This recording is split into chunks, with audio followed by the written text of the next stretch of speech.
Good morning, ladies and gentlemen.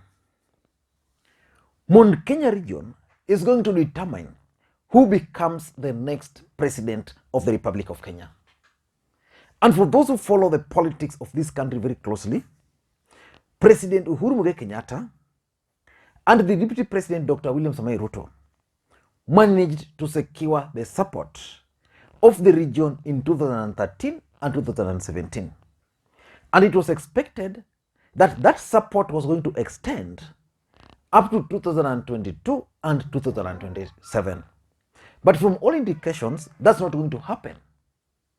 And today in this country, something very special and interesting is actually happening in the larger Mount Kenya region. Raila Odinga's popularity in the region is increasing very fast. Very few Kenyans had expected Raila Odinga to make an impact in the larger Mount Kenya region. But his popularity is increasing. On the other hand, the Deputy President William Samoei Ruto, who's been controlling the politics of the region, his popularity is coming down. And yesterday, there was an opinion poll by Mizani Africa.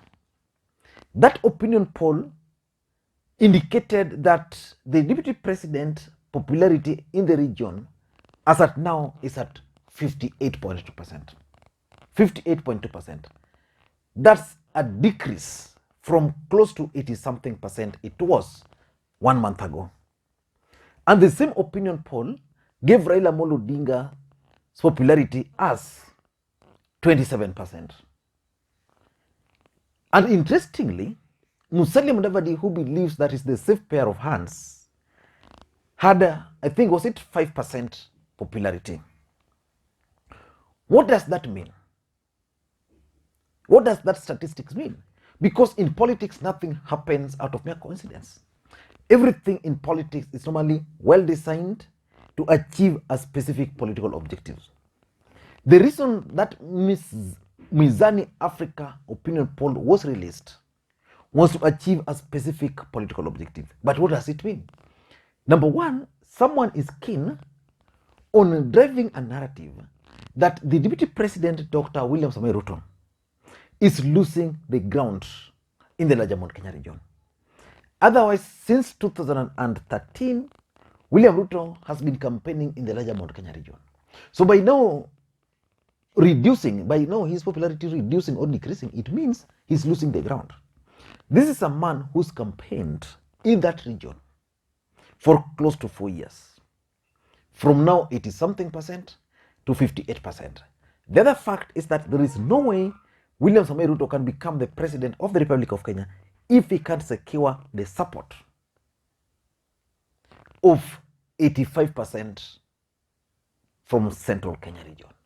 But now these guys are saying that that support has now reduced to 58 point something. Basically, they're telling you William Samoei Ruto getting 58% from Mount Kenya region will not be able to become the next president. So that's the first thing. Someone is advancing a narrative that the DP is losing the ground. Of course, it's visible.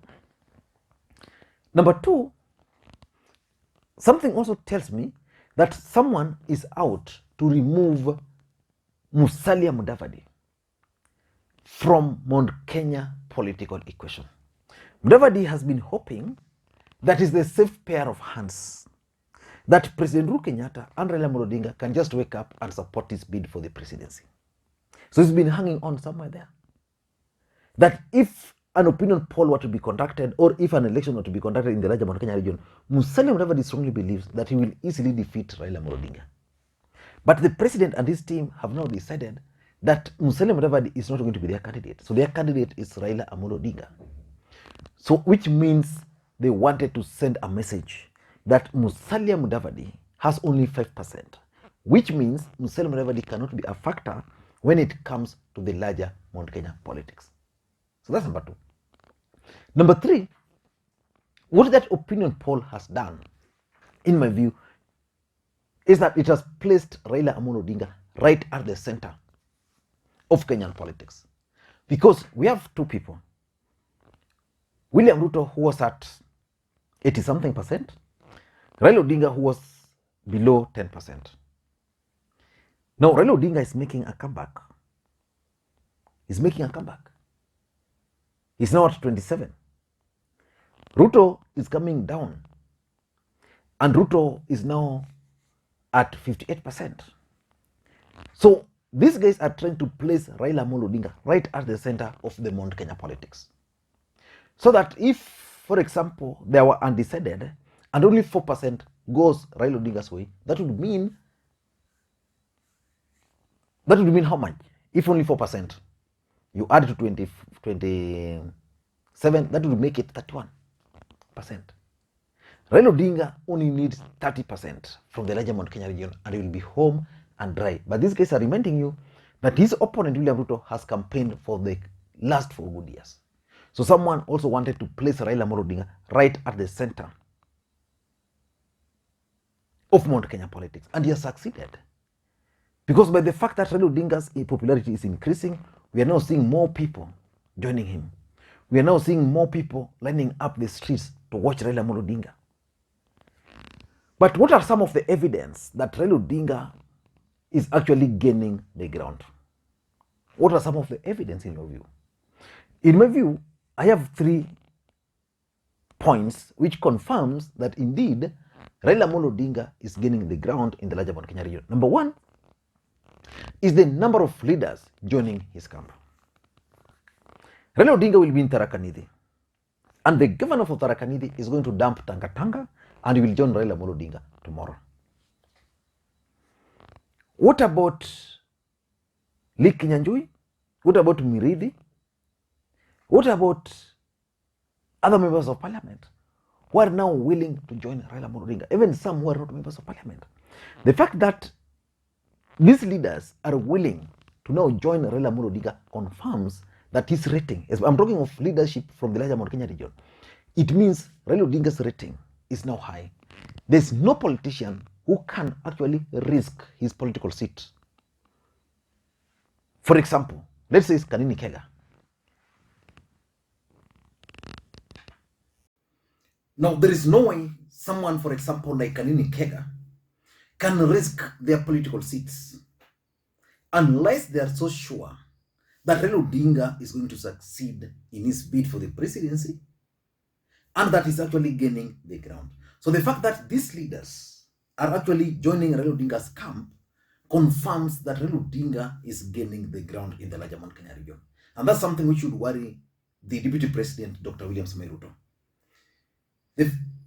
The fact that he's gaining means that he's going to attract credible candidates, which he's already doing. If you compare Raila Odinga of today and Raila Odinga of yesteryears, for example, yesterday's rally in Meru, you compare it to his rally in 2017, forget about the crowd. The people who were accompanying Raila Odinga from Meru region during that time were people you couldn't really say were opinion leaders.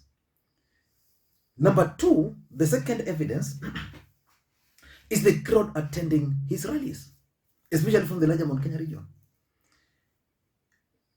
There's a chance that majority of people or some of the people attending the rallies are attending to see or watch Raila Odinga. But this time is a bit different. There is real excitement about the people attending Raila Odinga's rallies in the larger Mount Kenya region. Like yesterday in Meru, I saw people singing and you could feel them singing songs praising Raila Odinga deep in Lari. That's something which is really unheard of. So the fact that crowds are now willing to attend Raila Odinga's rallies, because the fact is Raila Odinga is one politician who does not transport crowd. He doesn't interfere with crowds. And the fact that these people are now joining him confirms that he's gaining the ground. Number 3, if you want to know that Raila Odinga is actually gaining the ground in the larger Mount Kenya region, go to online. Today in this country, there are so many people who are allied to William Ruto, and those who are allied to President Uhuru Kenyatta, and those who are allied to Raila Odinga. Jubilee was partly Uhuru and Ruto. Majority of online soldiers who are supporting President Uhuru Kenyatta are now rooting for Raila Amolo Odinga. That means Raila Odinga is actually gaining. Even the kind of attacks he used to get from the mountain has reduced. In fact, today there's a chance, 99% chance, that if someone is attacking Raila Amolo Odinga online, then the chance that that person is not a Gikuyu are very high, and that that person comes from Rift Valley is also very high. So the fact that online acceptability is now there for him in terms of Mount Kenya politics confirms that he is actually gaining. Number 4 is the Mount Kenya Foundation. Mount Kenya Foundation determines the politics of the larger Mount Kenya region. That's something you can't run away from. And the fact that now they are supporting Raila Odinga is a signal to the region that the person they should support is none other than Raila Odinga. And because of that, we are likely to witness, in my view, and very soon, we are likely to witness a Raila Odinga which we've never seen before. A Raila Odinga who will have the money to spend because of the Mount Kenya Foundation, Raila Odinga who will be well packaged, Raila Odinga who will be well managed, and Raila Odinga who will deliver serious message. And in fact, my next video, which I intend to do, is that Raila Odinga is winning when it comes to messaging against the DP. And lastly, the silence from William Ruto's brigades, especially those from the larger Mount Kenya region. You know, they are foot soldiers. Forget about elected leaders. They are people who are very vocal in their support for William Samoei Ruto from the larger Mount Kenya region. Those vocal supporters have all gone mute. Most of them wanatafuta rada. So that also confirms that indeed Raila Odinga is gaining, because they used to attack Raila Odinga, but that's now not the case. So I don't know what to think, but in my view, Raila Odinga's popularity in the larger Mount Kenya region is something which should not be ignored by William Samoei Ruto and his brigades. They must take it and deal with it. And Raila Odinga must also, and his supporters must also not start celebrating.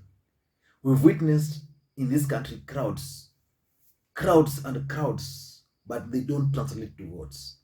Voting is a different ballgame. Asking people to turn out to vote is totally a different ballgame. I don't know what to think, but that's my take. For those who are watching this channel for the first time, please take a second or two and click the subscribe button so that next time we produce a video like this, YouTube will automatically notify you. And to the subscribers, I want to continue. Thank you guys for your continued support. You know I lost my dad, and the burial will be on 30th. And I know you guys are supporting me to give him a decent burial, and it's going to happen. It's going to happen based on what I've observed from you people. The love is just amazing. Thank you guys, and may you have a good day. Bye-bye.